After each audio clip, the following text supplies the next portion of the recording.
Okay guys, today I'm going to be reviewing a pretty cool big old speedboat. This is the Atomic Speedboat. It's by Racent. I've reviewed a little boat from Racent before. So this is a much bigger one. This is a big brushless boat. Pretty cool, and I've not had it out on the lake yet to test it. Typically, you know, I test everything that I get before I do any kind of, the review. But boats are the one exception. I don't have the ability to really get it out and test it like I would a drone or a car. So anyway, let's go ahead and look at the insides of the boat here. Just turn this little tab. Now on the inside here, you got an Outrunner brushless motor. I don't recall the KV offhand. It's got your steering servo here, and it's got a 40 amp brushless ESC down here. It's got some foam, I think, just as filler and help with buoyancy in here. And it's got these little Velcro straps. That's where you slide the battery in. The battery goes in here. That seems to be a bit of a pain. I don't really like the design of that. I don't know why that they designed it that way, because it's kind of hard to get the battery in there, but you can get it in there. It's just not going to be super secure, but once you plug it in, it should be fine. It uses an XT60 connector, as you can see here on the battery.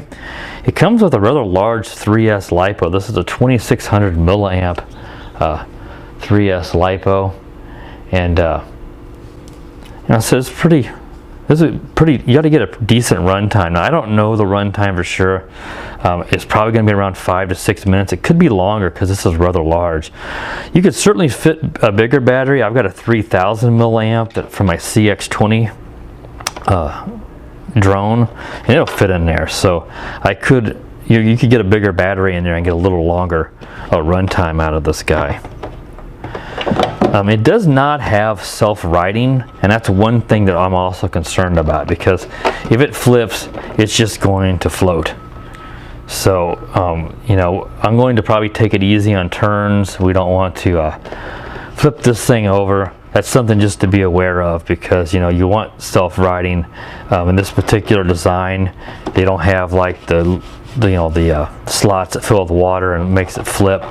So it doesn't have the ability in this design to self-right. So you want to make sure that you take it easy on turns, I would think, and have some recovery system, a boat or something, a big boat for a person to go out and get it. We're going to be on a rather small lake anyway today doing the review. It does have water cooling where it comes in. I think it comes in here on the, here's a hole here, and here's one on the back. I believe it comes in from the back and it expels it here on the side. So it cools the, it doesn't go through the ESC, but it cools the motor. You can see it comes into the block. So that's how it cools it. Let's look at the charger here. The charger that comes with it is one of these wall chargers. So this one, if the US here, comes with a regular US wall, so you don't need any EU to US adapter. It's made just for 3S. It'll go from red when it's charging to green when it's charged. I did not charge with this, but the instruction manual said, I think it said it was around 2.5 hours, 3 hours. So obviously you expect a LiPo this size, it's going to take quite a while to charge with this. These chargers are usually decent, so it ought to do a decent job of charging it. But anytime you're charging to the balance plug, it's going to be a slow charge.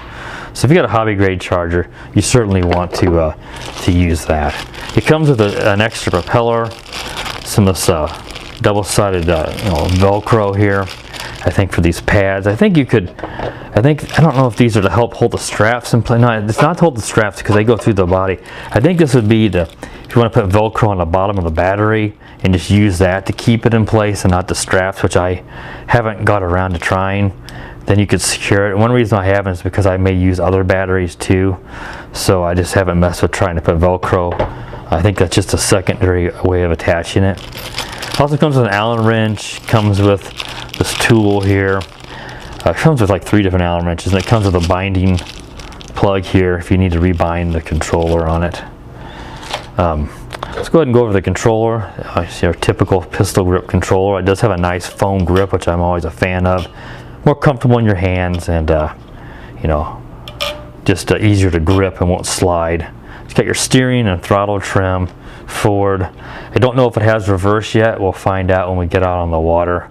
It's got some servo reversing here. You know, it's a multi-use transmitter, so it's actually got instructions just for the transmitter in the box. So for a boat, pretty much like all the other boats, not a whole lot to it. I would just recommend that when you get out in the water, use a timer. Like I said, I would expect the drive time to be somewhere in the 5 to 6 minute range. But I don't know for sure, so I don't know how long. It doesn't mention instructions how long it goes into a low power state. It should go into a low speed to warn you, but you never know how long those are going to last. So you got to be real careful with that. So we will time it and bring it in so that we don't end up with it out in the middle of the water. So like I said, I don't know how long it's going to the low power state is. I also don't know, I don't think it has, but we'll see if it has the I don't see any contacts on this for the safety on the propeller. Some of them have a metal contact, so if it's in the water the propeller goes, and if it's out it won't, so you don't cut your hands up. I don't see anything with that. It's also got a little plug here in the back to help drain any water out of the insides. Make sure that you get this top locked on good, because I don't, make sure you get snapped into place, because if it flips over, obviously you don't want this all filling with water. So make sure you get it locked down really good like that. And now I've got it on good so that it's not gonna get water into it as easily. So that should cover the table review. Let's go ahead and we'll take it out on the lake, and we're gonna take the Autel drone up too and get some overhead footage like I've done in the past, which is pretty cool with the boat. So stay tuned. Okay guys, so I have the Racent atomic boat out here at this lake. The water level's quite low. We've been in a drought, so might be kind of an adventure getting down to the water here from the side. But I've got it bound up with the controller, and you can see here it does let you run the propeller out of the water, and it does not appear to have a reverse. So that's something else to be mindful of. So I'm gonna go ahead and toss it in here, and we'll see how the boat does. You hear that buzzing? That's the Autel. We got the drone up here in the sky to get some footage. So let's go ahead and. Wow, that's pretty quick.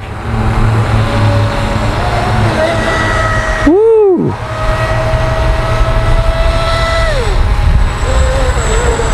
Looks like the throttle trim needs some adjustment. It's going in a circle on me a little bit.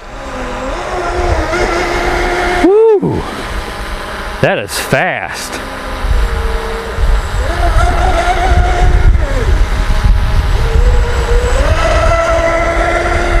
It really kicks into a high, and man, does it haul. Woo!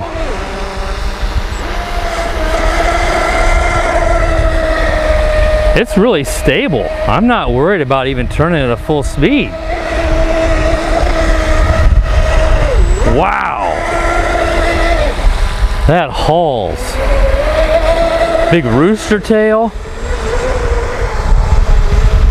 I would say this is, wow, I think this may be given my my FT011 the Falun.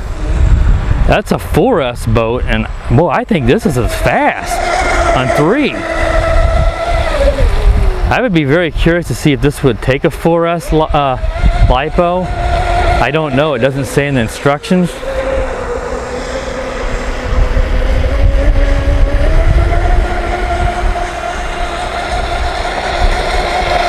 Wow! It is very, very stable too. There's not a lot of wind today, but it is not hopping and bouncing around.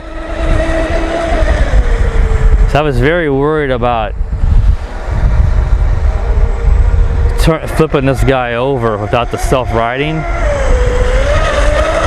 It is extremely smooth. Wow! This is awesome.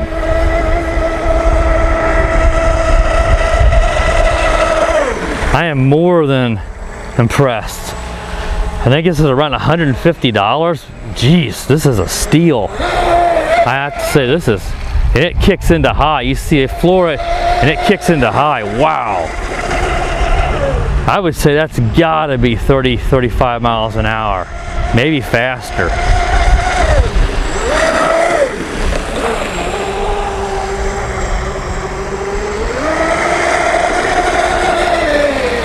I'm still taking it a little easier if I'm doing a really sharp turn because I don't want to flip it. But just doing a nice gradual turn, I don't think it's too much of a concern like that.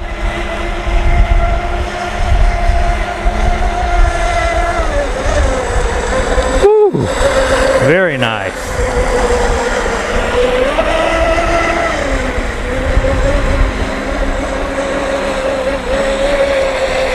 I forgot to time this, so I don't know how long this is going to go. So I'm going to do a few more speed passes and probably bring it back in because I don't want to risk losing this because I don't know. So I don't know how long it will drive in a low power state.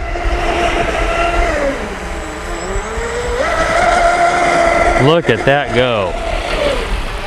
So I need a little steering trim. Wow, look at that.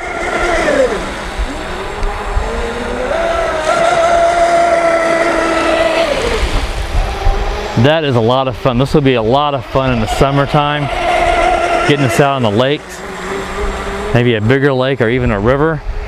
So it seems like it's really smooth across the water.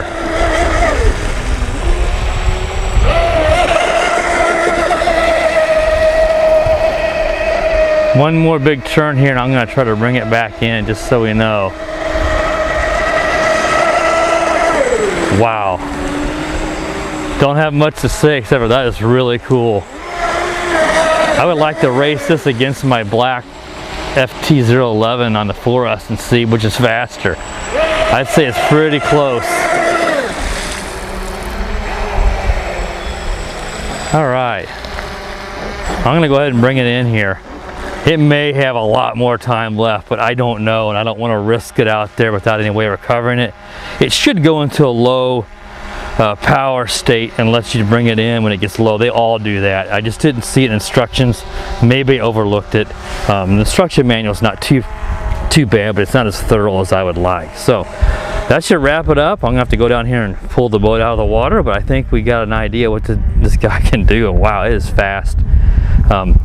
Check the description for a purchase link. I want to think it was around $150, but there's probably the 18% off coupon would probably work, so I'll have to check out and see. I'll have that listed, so it may be less than that with the coupon. So appreciate for watching. I hope everybody has a nice holidays, and please subscribe if you're not a subscriber, and have a good day. The power of the dark side.